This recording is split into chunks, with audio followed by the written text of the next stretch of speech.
Herkese merhaba arkadaşlar. Kanalıma hoş geldiniz. Yeni bir videoyla yine sizlerleyiz. Sizler için sevilen dizi Taşacak Bu Deniz'den yepyeni kamera arkası paylaşımlar getirdim. Taşacak Bu Deniz 7 bölüm çekimleri için hazırlıklarını tamamladı ve tüm oyuncular birlikteler ve çekimler hızla devam ediyor.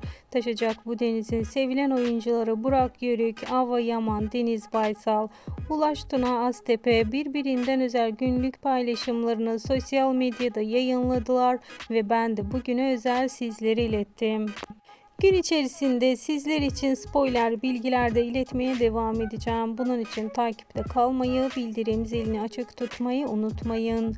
Bir sonraki videolarımızda görüşmek üzere. Hoşça kalın.